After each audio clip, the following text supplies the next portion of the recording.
Hey guys, I know it's been a minute since we talked, but I just wanted to circle back and share another little thought. I know you might be thinking, great, another podcast. I literally saw someone say the other day, man, they need to put some tariffs on podcast equipment.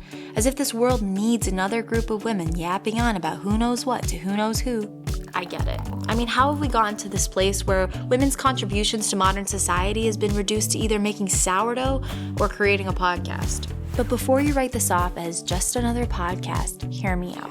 Maybe you're thinking, how unoriginal. Sure, my walls are gray and my couch is beige and my blood bleeds red just like any other 30-year-old woman trying to figure this thing out. But that's what connects us. What makes us special isn't just what makes us unique, but what makes us alike. On that same note, I'm reminded of the words of Dr. Seuss. Today you are you, and that is truer than true. There is no one alive that is youer than you. And what also makes us special is that we are us, and there is no one usser than us. And I know it might seem self-indulgent to create our own platform, and Paul said to be quiet, but that was taken out of context and not really what he meant. But you know, it can still be confusing knowing what to say and when to say it where, because we grew up in this Christian subculture not really sure how to use our gifts unless we're good with kids or event planning or being someone's admin. So we resort to the low-hanging fruit and we create another podcast, hoping maybe, just maybe, we can finally scratch that itch that I have so much more to say and so much more to give, which probably stems from being a millennial and always feeling like I have unreached potential. Look, I don't know if anyone will listen, and I don't know if it'll go anywhere, but all I know is that we have to try. And if there's anyone that I want to try this with, it's you. So what do you guys say? Are you in? I'm in.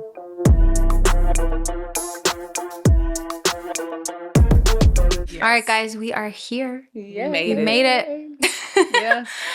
Starting out, can you briefly share a little bit about who you are and the season of life you're in? We should go in Who wants to go first? order. That's fine. That's fine. I can start. Well, I'm Andrea, and I am a mom for the first time. Been married for 8 years. I love the Lord.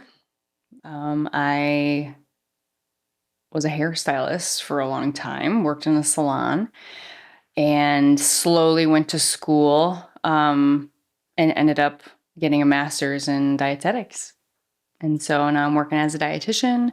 I want to say it's been 2 or 3 years. Yeah. So I still feel pretty new. But yeah, that's like kind of like the spark notes to me. Yeah, and there is a whole story and journey of how you went from doing Yes. hair to Yep. dietitian. So Yep. I look forward to diving into that. Yes. All right, A, B, C, D, E, F, G, H, I, J. Oh, first name, yeah. All right. My name is Jennifer. Who am I? I am a child of God. No, I am. I love the Lord. I think that's why we're probably all connected, is because of that. I work right now a couple of different jobs. I work as a video producer for a multi-campus church. I work as a freelance on-camera actress / model. I am a newlywed. I got married last year. You guys, Crazy. I had the privilege of having you guys at my wedding. And what else? Oh, I'm kind of a nerd when it comes to theology. I really enjoy finding new things out about scripture. I also am a musician. I play bass guitar. You're so interesting. You are too, but like, I'm just kind You're of more like, interesting. It's okay. Just probably doing too much. got a That's what it lot, is. We got a lot going on. I love music. I come from a family of musicians, and and you make amazing cheesecakes. I love to bake. I love food. I love cooking. There's just, whatever season I'm in, I'm just like Digging picking in. it up, Yeah. putting it down. Yeah. That's awesome. That's cool. Okay, that brings us to S. Yes. Yeah. I'm Stephanie, as you guys know. And who am I? I'm still trying to figure that out. I'm asking God that every day. But currently, this season, I'm a wife. I am a stay-at-home mom. I have 2 kids. It's been 3 years that I've been home. Before that, I was working full-time at said multi-campus church. Is that how you say that? Suds? Yeah. Whatever. You bet. Yeah. I don't know if we're gonna Yes, you mention said which it correctly. one, but Yes. Yeah. and so I was working there for 5 years as the director of an internship program. And anytime I talk to people, like especially people that don't go to church, I'll be like, yeah, I was the director of an internship program at a church. They're like, what? Yeah. What does that even mean? Or even if you're from a small church, you're like, there's a whole program. But yes, that's what I did, and I loved it. And then It makes sense. The amount of times I have been like, oh, your organization skills and ability to like pull things like this together. I was like, oh, it totally makes sense why you had that job. Killing it. Mm-hmm. It was fun. It was a lot of fun, and it was really bittersweet to leave that role, but it's also been a really big blessing to be home. So before that, I was studying ministry leadership at Moody, and that was my passion, was wanting to work with women. And but I also had like a creative bent. I wanted to make documentary films for a long time before that. So it's all kind of my 20s just felt like, who am I? What am I doing? And then I feel like stepping into my 30s, especially this season of kind of being home, is like what I've have you read Peter Scazzaro ever? Emotionally Healthy Spirituality. Spiritually. Emotionally healthy spiritually. I've read that's what it The is. Emotionally Healthy Leader. Yeah, Is he the did same all of those. Okay. So he has a familiar. whole And so he describes this season of being in a desert, and that's exactly how it feels. It's like the season of being tucked away where the Lord is really doing some deeper work, some deeper sanctifying. And I look at this season as a desert. It's but in a good way, not in like a bad way. Yeah. There are times where it's been hard, but it's been more beautiful than hard. Yeah. So from that desert has come this little sprout, and that's true and tried. And that is where you guys come into the picture. When I was working at the church, when I was working at the Leadership Institute, Jennifer actually interned with the program. And she was interning at our Detroit campus, and that's how we became friends. I mean, she was way overqualified for this internship program. Can I also say that? So while I was working, I was trying to get her to work there because she's amazing. Like, So years went by, and then when I shifted to working at home, my husband Garrett shifted to working full time at the church, and then he needed a producer. And he's like, "Steph, do you know anyone?" And I'm like, "Dude, if you can get Jenn." She was my top pick. So but this I was is like, fast forwarded. This is now 20 whenever. This is This 20, most recent. 20. What is 3 years ago? 22? Oh my gosh, no. Has Still it really been that long? So in my head. 2022. I know. This was 2022. God. Oh my Okay. gosh, that's crazy. If my stomach grumbles, I apologize because I don't know how much. Don't. It It rumbles. Do bring not it- waste bring your it time down. apologizing over your stomach grumbling. So we're like, if you can get Jenn, you're golden. And then she took the job. So they've been working together. And then he needed another producer, right? Is that the word, producer? Is he a producer? Yeah. Yes. So that's how I come into the picture. Yeah. Is so obviously our husbands knew each other years before because they're both videographers. And so then Jay got hired in, and you started working with him within a month of each other. Yep. And then we all just like slowly over time started, you had us over to your house. Yeah. That was really dinner. like the first Yeah. time. I think I met you at a wedding before that. I'll but never forget that day. that when we met, Just were so sweet. yeah, no, She walks up to me and she's like, I didn't even know her. I didn't even know. And she's just like, you are so beautiful.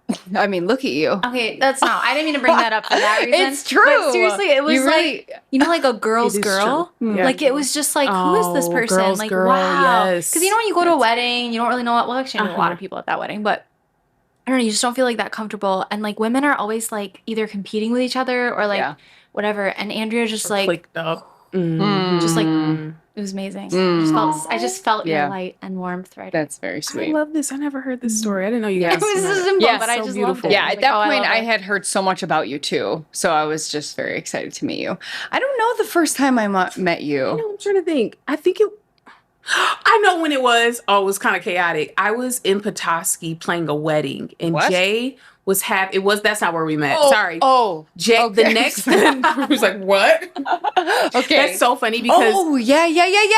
okay, I so remember. Jay Yeah. her husband, was Yeah. having a lot of us over for a Lions game. Yes. And I was that's like, right. I don't think I'm going to be able to make it. I'm going to be driving Yep. back from Petoskey from playing a wedding the night before. I'm probably going to be too tired, but I'll try. And so we're leaving the wedding and we're like, all the band, we're like packing our stuff up. And they're like, hey, we've got all these flowers we're giving away. And I was like, I'll take some. And I was like, I'm going to bring some flowers by. Anyway, did. so that's how I met you at the Lions game. You showed up with a thing of flowers. I was like, this girl's great. All right. And I remember being like, you have curly hair. I love you. So yeah, that was our first time meeting. Yes. Dang, that's crazy. So our spouses and you work together. They work together, and they're BFFs, and then we're BFFs. Yes. Okay, so now we're going to talk about health, which I think we're all pretty passionate about. Yes. Mm-hmm. So let's talk about like kind of the turning point in our health journey: physical health, emotional, spiritual, all the things. And you can choose where you want to start. God, I feel like There's like for like 45 minutes. I know, there's a lot of And turning that's okay. points. Let's talk for 45 minutes about it if that's what we want to do. I can go first because I feel like we all have answers, but I'm just like so ready for this one. Perfect. I would love to hear your answer to help guide me. Yeah. Yeah. Yes. So, so I feel like for me, a turning point was one, becoming 30 and then also becoming a mom. Like that, those two things kind of were big shifts for me. Yeah. I mean, I still have this visual of myself sitting on the couch over there and eating an entire big bag of flaming hot Cheetos. And I was like still in my 20s, late 20s. And I was like bragging to Garrett, like, I'm still in my 20s. I can do this. Like, without a care in the world. And I then proceeded to suffer for the next 5 days. My stomach wasn't great. So Isn't that the worst when you're immediately humbled? Oh, I was very humbled. Dang it. Yeah. And I knew that was a bad idea, but you know how it is. Like, you're like, I don't know, like there's a period of time where you just don't care. And then I realized this is quickly shifting. And I always cared about health to a degree. I always was interested in nutrition and food in general, but I never like fully committed, you know? And so I think becoming 30, and I remember really realizing and learning that things just start to slow down and become harder. Yeah. And this whole concept of your body keeps score. Yes. And what you do in your 20s and 30s will really dictate the rest of your life. So it kind of was a very eye-opening thing for me. That was part of it. And then becoming a mom, I just felt like, it's probably been the most sanctifying thing is this season because I realized my life isn't about just me anymore. Yeah. Like my children depend on me. They need me and I want to be there for them their whole life, you know? So it really then forced me to take a deeper look. And I love the quote I'd heard, you die for your kids, but would you live for them? Oof. Ooh. Right? So then that really, again, made me look deeper. And this will go to we have a question down there about like a lie you believed about yourself, but I just never really had confidence in my ability to build muscle or commit to something like that. And so this is kind of, I'm like, I don't have a choice. I have to do this. And in the last couple of years, really starting to make changes in my life, and we'll get into all those things, but seeing the benefits and just how I feel and just building that confidence and strength has actually motivated me even more. So yeah, I'd say, being in my 30s and becoming a mom, those are big things. Yeah. Awesome. Yeah. How about you guys? I would say it's so hard because like you have multiple like milestones, but I would say the most recent one, I'll talk about that because I think it's the biggest one. It's led me down like just an entire new way of looking at my health, my body, life, and all of that. But the biggest turning point for me was 2023. I had all my life not all my life, but like most of my adult life after I stopped dancing, which I danced my entire life. I'll just add that in there. So I had this active lifestyle already, and I was like eating whatever I wanted to eat because guess what? I'm going to go dance it off anyway. And it wasn't like terrible, but it wasn't great. So, it was just this mindset of whatever, I'm a dancer and I'm an athlete. It doesn't matter. And so when things started slowing down with dance and, my body's changing, I noticed that like my cycles were awful, like almost debilitating. And just, it was something that I just kind of had to accept. And like doctors were always just like, well, here's some birth control for you. And here's this, and never looking deeper into the problem until finally I met with a new doctor in 2023, and they were like, we're going to do an ultrasound and check for a couple of things. So got all the results back. It turns out that I had PCOS, which is it's called polycystic ovarian syndrome, if you don't know, and also multiple uterine fibroids. Wow. One measuring at the time the size of like a lemon. Whoa. Yeah. And I'm like, that's just on me. And I was like, what? And they're like, yeah. And it's really, here are your options. They were like, with PCOS, it's not reversible and you can get on diabetic medication to help it because it's a metabolic issue. Wow. And you can get surgery for fibroids and that's it. And I was just like, I remember being, oh man, for like a couple of months, just really down about it, like depressed, sad, like, what does this mean for my future? Yeah. I was single as a Pringle. So I'm like, where are these, like, when are children even going to be in the picture? You have this idea of age being a factor. And like, it was the worst. And so I was just really down. That's a lot. And fortunately, I have an older brother who has always been a health enthusiast. And you know how it is with siblings. You don't listen to your siblings. They don't know. They're not cool. But he was talking to me and he's like, listen, like, I've done some research on these things. I've read about them over the past few years. You should consider taking a few steps. And so I won't get into the deep end of it, but that was a turning point because what I ended up doing was I just started changing the way I ate. Very small, simple things. I incorporated a couple of supplements that my doctor had never heard about, which was very interesting. And a year later, when I went back for my annual physical, I went back so let me track back just a little bit. Sorry.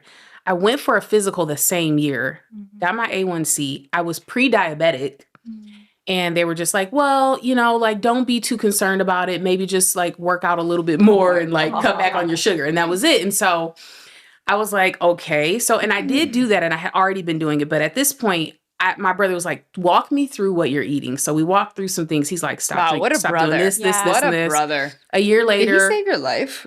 I mean, yes. Amazing. And yeah, like I could go on and on, but like definitely like an angel. And a year later went back. A1C is significantly dropped, no longer pre-diabetic. Got an ultrasound, ovaries appear normal. No longer have PCOS. Wow. Really? Yes. That's and they weren't able, amazing. They wouldn't even say that I didn't have it anymore. I was like, so do I still have PCOS? Wow. And they're like, ovaries appear normal. Ovaries appear normal, which the other scan before that was like, ovaries are consistent with PCOS, blah, blah, blah. And so immediately I said, okay, like there's something to this. So I would say that is a huge turning point for me physically. And, like, of course, I'm asking the Lord, like, God, why do I have this thing that is not reversible? Like, and I have been praying for wisdom and like healing and all these things. And so I think my journey right now is recognizing that they are not separate. There's not, you don't just pray for God to heal you. And like, I believe there's something called faith in action and stewarding our body. And so this is like, for me, a huge shift. And so now I'm addressing the fibroids. And that's the journey that I'm on now. So, That's amazing. I didn't know all that. I mean, I know like a little bit, but wow. Yeah. Praise God for that. Praise the Lord. Yeah. Some huge victories. I know. Yeah. Yeah, we do. And being an advocate for yourself, like it's a whole thing. Yeah. And then like meeting other women who are like, yeah, I have that too. And like, and I'm like, let me tell you. Oh, wait a minute. Like, how do I, and I'm like, I'm sorry, I don't have enough time, but like, I'm trying to figure out. Here's like, my number. Yeah, exactly. So that's something that I'm really hoping to be able to. Speak into. Yeah. Wow. Yeah. That's good. Because it's probably a lot more prevalent. What is the word? Prevalent. Yeah. Prevalent. Yeah. Do you know the prevalency of PCOS? Like the amount of women who have it? It is like crazy. I don't know, but I know that it is, I want to say maybe 1 in 10. Yeah, that's high. Does that sound like a correct statistic? I don't know. That's why I'm asking. We'll look it up later. Yes. We'll report back. Wow, that's yeah. crazy. Yeah, for me, you know, I similarly, so I also danced, but I stopped when I was a lot younger. I probably like 16, and then I did an adult dance class later on in life. But basically, I was active all my life. So then when I was in high school, my mom cared about nutrition. She was going to college. She was taking like some community college classes. And I just kind of grew up in a health conscious household. My mom is very active even today. She still like works out and goes to the gym. Like I've just been surrounded by it. So I don't think there was necessarily a key turning point. That's not true. I think it was integrated into who I am, like just being health conscious. But I would say when I was going to school and doing hair, that's probably when, I can't remember the exact timelines here, but it was before I was married and I was trying to decide what to go to school for. And I was literally like, all right, I mean, they're going to go into nutrition or like exercise science. Those were the only two things that I cared about. Yeah. And so I spent a few years just doing like basic classes and talking through and like talking to close people who knew me. Obviously talking to the Lord and just asking him what he wanted me to do. So I ended up through years of thinking and praying, realizing nutrition was the route that I wanted to choose. And it's really at the end of the day, I thought, okay, not everybody is going to move their body. Not everyone's going to like participate in exercise, but everybody has to eat. Yes. Right. So I was like that I can help anyone, anywhere, like I can apply this. So I would say making a decision on school was a big turning point, along with my own experiences with like major food intolerances. So right around when I was getting married, I was dealing with like a lot of stress, and all of a sudden my gut just like went haywire. And so I ended up that's like a whole deep conversation as well, but eventually realizing like my gut was like seriously inflamed. And so this was before maybe I chose nutrition dietetics at this point, but I don't think I was like in the program. So I ended up seeking out somebody that was like more holistic in practicing nutrition. And she just like changed my life. And like I ended up cutting out dairy, cutting out gluten, cutting out beans, like anything that's going to inflame my gut.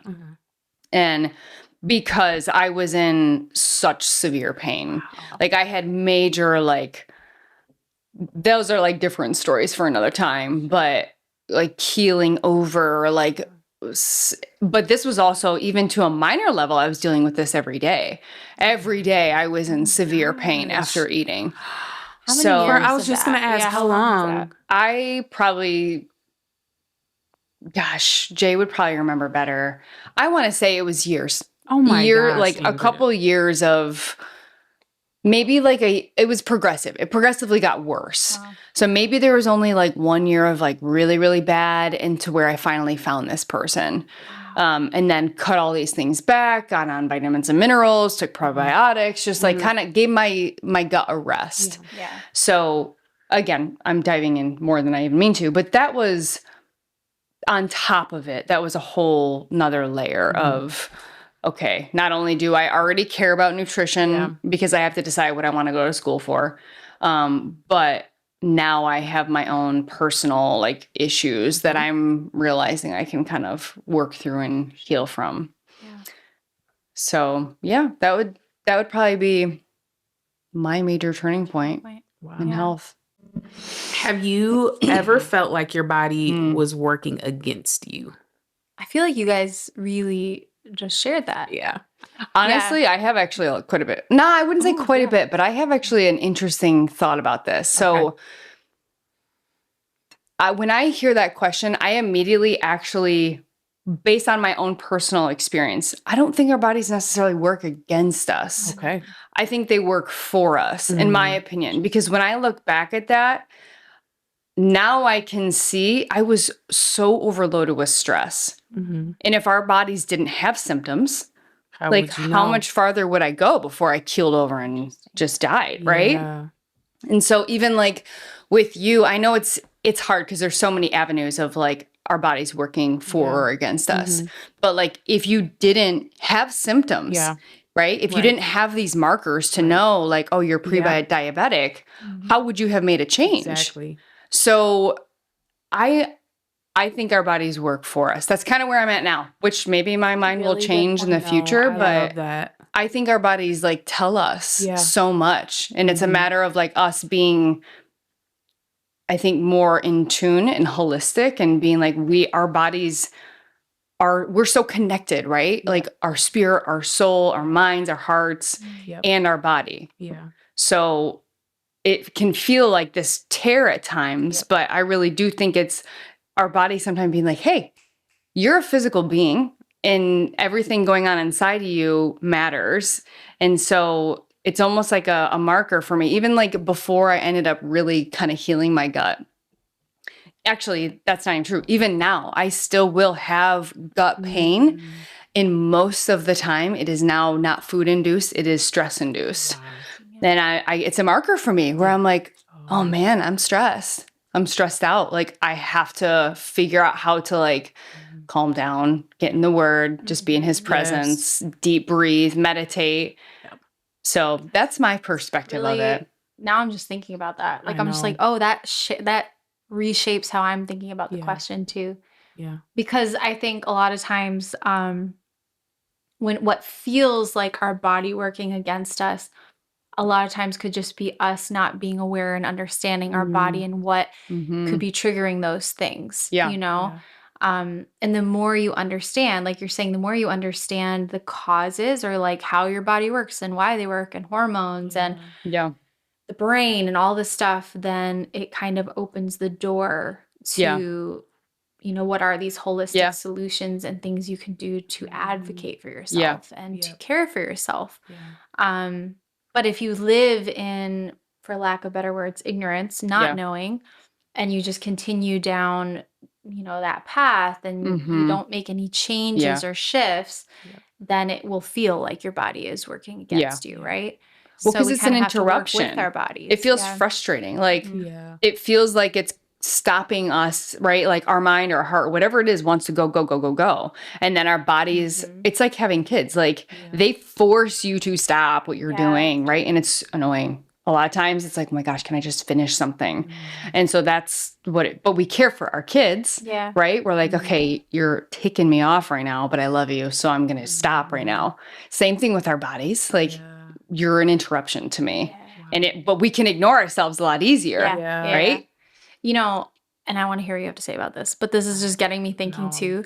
So, man, I know Dr. Amen has talked about this, and then Dr. Caroline Leaf has talked about this.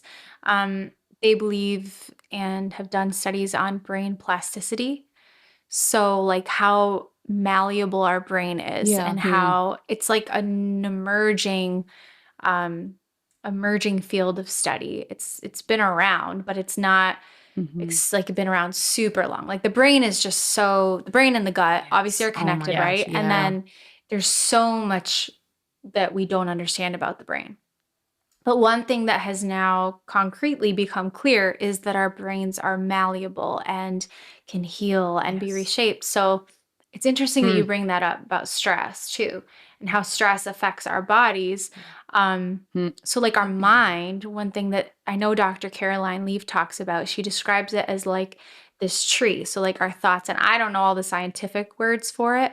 I know one of the words is neurogenesis. So every single morning we wake up and we have these new neurons, or no, I don't. We have new pathways that are born, and we, by our thoughts, by our actions, kind of can determine how those pathways are going to form. Wow. So if you have a tendency to think a certain way, let's say you have a negative bend, then they look like trees, will continue to grow that way and get stronger and, build that way. Wow. So But daily. Wow. But that's the so interesting. beauty, So many thoughts. right? I know.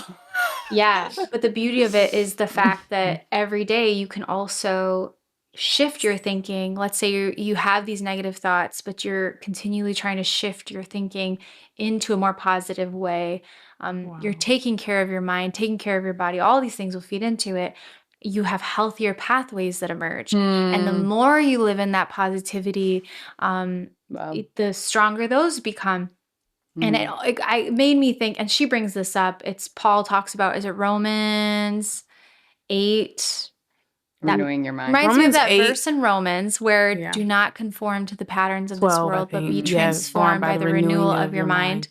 Yeah. And so what's so cool about it is science backs up what the Bible says. That's cool. Right? Yeah. So God, in his grace, has designed our brains every morning to have this new chance to be healthier. So there you go. Our body working for us. That's fascinating. Right? Yeah. It literally, and Paul didn't understand all the science behind it, but he knew, right? Yeah. Like through the Holy Spirit, through wisdom, he knew this was happening. Yeah. And it's really up to us.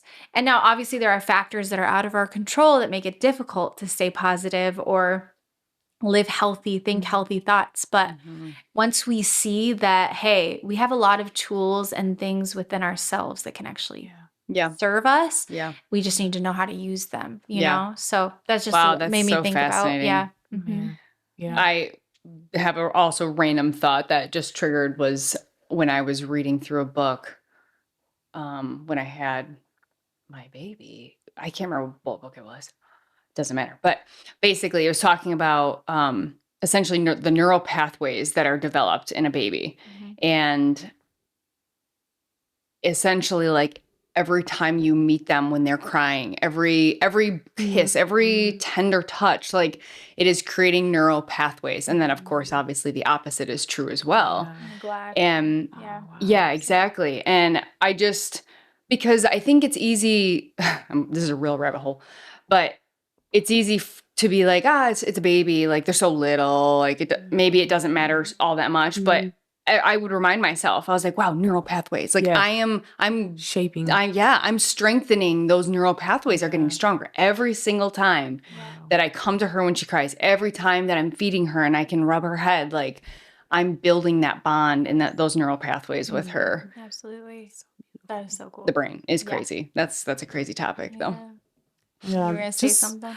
When you guys were both talking, I'm just thinking, I'm agreeing with everything you're saying. And it's just reminding me more that like the world just loves to take everything that like the Lord set up for us to be our healthiest version of us and robs it and like calls it all this new stuff. Yeah. But it's there's really not anything new. And the connection between like neurology and what Jesus taught, like doesn't like serotonin get formed in your gut first? Like, or doesn't, I mean, you were talking about the connection, like serotonin. Yeah, I would have to, like, if you're not eating right, you're destroying the amount of serotonin that your body naturally produces. And so the higher levels of depression linked to like just nutrition. And it's a whole nother episode, man. Yeah, just it is totally. No, it's just I'm just blown away at how we have really been given the tools. And when you were talking about how every morning you wake up, we have a new mercy. And like there's a verse in the Bible that says like physical God's mercy. Yeah, like a physical new mercy in our brain to say, okay, I can actually, I won't say fix it, but I have something to do with this. Back to the whole, we can have faith, but like we get to partner in what God wants to do through us and with our own just physical, emotional, and spiritual well-being. It is mind blowing. Yep. I know. The more I think you live in that thinking and you train, I think your mind to think that way, it shifts how you perceive life, the stresses of life. So we're talking about waking up and the choice we have to think, but there are a lot of things that, again, are out of our control. Yeah. So the first thing you wake up to is an annoying text from your boss. Yeah. Right? He's so annoying. But it's up to you. But right. Oh yeah, I know all about that. No. Yeah. But I'm sorry to cut you off, but like also it's up to you whether or not that's going to be the first thing you see. That's true. So But if on you that same text-wise, token, yeah, text wise, like, are you? If you look at the text first, yeah, okay, I'm sorry. Yeah. I'm sorry. No, I know. I'm saying Airplane mode another at episode night. topic. Yeah. Yes, totally. Sorry, But Carrie. that's Yes, true. There are a lot absolutely. of ways that we can maybe Sure, help ourselves. sure. And then there are things that I have no Yeah, control of Maya's right. crying. So like I literally there was a period of time, I think it was when she was around 6-7 months, where it was like I had this like PTSD of like, is that I don't even know if Yes. it was PTSD. Oh. That seems kind of like a strong phrase for this, but it was like I would like freeze in my bed if I heard her cry. I'm like, and I would cry because I was like, that sound of like someone. I finally got into deep sleep, and I'm just hearing this. Oh, So gosh. there are just like seasons Yeah. where it's harder, I think, to not go down a negative slope or like slip into that, and that's okay. Like I think there are times where it's okay to feel those feelings and be real with yourself and be real before God. And that's, again, what's cool about scripture. And like, if we're thinking about ourselves, every day he gives us the gift of new life. He gives us the gift of life, right? To wake up in the morning. Yeah. And then our gift back to him is our offering, our body, our time. Right. That's our offering. But sometimes our offering is like, I'm barely making it out of the bed. I'm crying and like I'm fighting depression, and so that's where it's like you don't have to do it perfectly. You don't have to do it alone. That's where I think that it all goes hand in hand. It's like one, at the most basic level, it's offering ourselves and being like, God, I invite you, Jesus, into this space, into this time where I am feeling like I have nothing, but I give this day to you. Yes. I'm not going to do it perfectly. And then on top of that, he gives us resources, he gives us nutrition, he gives us medication. There's a time and place for that. There is, yeah. He gives us community, people. So leaning into those things, if we actually live the way Jesus called us to live, right? Like living in community, living with people, taking care of our bodies as a temple, that's how we're going to get the best out of this life. It's not always easy to do, Right. but we have the opportunity, right, to do so. Yeah. Yeah. Yep. And I think it's, I don't know if you guys find this, but I'm constantly reminded that it's a lot more simple than I make it out to be. Like the actual act of surrender is incredibly hard because of the flesh and the spirit. But once I do it, I'm you're like, why have I been fighting this so much? Yeah. And like, I think the simplicity of, for me, at least with my relationship with the Lord, like once I do surrender, of, like his outpouring is just immediate. Like a sincere surrender. Yes. And even that, like, even in my surrender, I find that when I'm trying so hard and I'm like, oh, well, maybe like this worship music will like get me in the mood and like posture my heart better. Yeah, totally. But when I can genuinely just come to him honest and raw, it's just like, just his grace, his presence just washes over. And I'm no longer just me, Andrea, doing it on my own. I'm like, oh, I'm a daughter of the Lord. And Yep. That makes me think about how every time I would read Matthew 11:28, where Jesus is like, come to me, all you who are weary and heavy laden, take my yoke upon you. Like it's easy and and it's light. And I'm like, but wait, how is this easy? I know. It's not lining up, but it's because, like you said, we didn't realize how simple it is to actually just give it over to him. Like cast your cares and do this. And it's just fascinating. It is. Because we overcomplicate it. I think it's because pride, though. Yeah. Because it's like our pride is like, muster up the surrender. Muster up the surrender. Oh, here you go. And it's like, that's not easy or light. And so the times, like you mentioned, like the times that I've just been like, oh, wow, this is really simple. Like, oh, I'm really worried about this situation that I have no control over. So I'm just going to I'm going to turn on this worship music. I'm going to get in a mindset. And it's like, no, it's literally as simple as here's this package, God. I'm giving this to you because you told me to. Yeah. and then walking away from it, not turning back and like peeking at it. It's literally just handing it off. And it is that simple. Yeah. And that's healthy for our physical bodies too. Yeah, it is. And I also think for me, I could speak, you're saying like for you, it's our pride. And I agree with that. I also immediately thought, I think it's like our Christian culture, at least what I've grown up in, of being like it almost needs to be this like show. Because how many times are we at church and it's such a show to surrender over? You got to do this and this and this and this. And it's just like, just think about The Chosen. I'm like, are you kidding me right now? Like Jesus is just like the most simple, basic, intimate, no showy at all. Always there. Being there is. Yeah. Yeah. Raw. Being real. Yeah. You know, absolutely. being real. Just coming to him real. Yeah. With the ugly. This next little, just as a little segue, the next question that I know we wanted to talk about, we talked about how we don't think our bodies are working against us, they actually work for us. But on the whole, what has helped the shift, I would say, and I don't know if this is relevant to what we were just talking about before, but I remember thinking that, okay, by the time I get in my car, then I can like start prayer time with the Lord. But like, what's happened already since then? Like there's a few things, and I know you guys obviously as moms, there's a few things that happen before you get in the car. And the days when I'm just not friendly or like not in a good mood, I always trace back, what did I do first thing? Did I get up this morning and actually surrender my day to the Lord and say, hey, let me start building this tree in the right place? And it never started that way. Yeah. And I feel like what's really helped me, and I struggle, this is a struggle to this very day, because I didn't even do it this morning, and I knew I needed to do it this morning.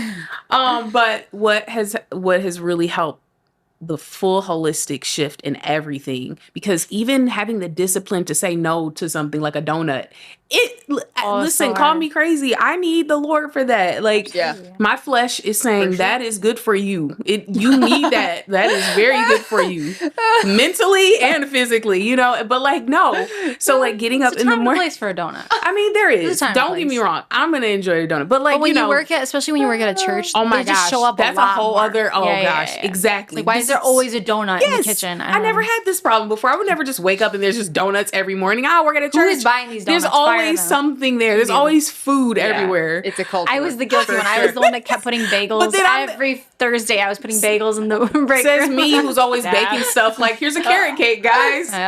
Anyway, but yeah, that shift, like you said, is huge. And I don't know have you guys ever noticed that even when you think you don't have time to like spend with the Lord first thing in the morning or like in your word, even when you do it like supernaturally, everything you get everything done.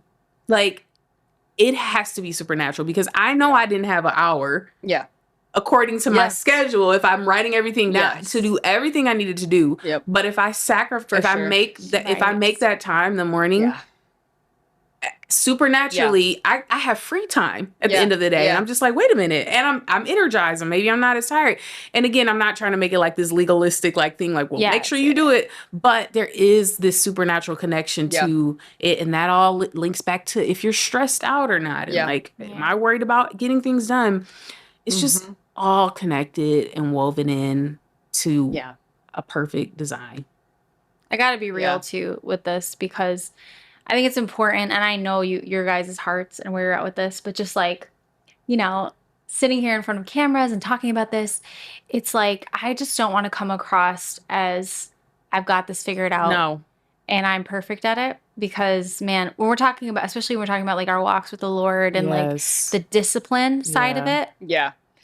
But I take a lot of solace knowing that there's a shift that's happened even in my own mind and how I view it. I feel like before, like growing up in the church, you felt very like pressured. Like if you're not reading your Bible, if you're not praying and it doesn't look this certain way, then you are doing something wrong. And the only way, you know, so it's very like, oh, God must be like upset at me, or he's far from me because I'm not doing these things.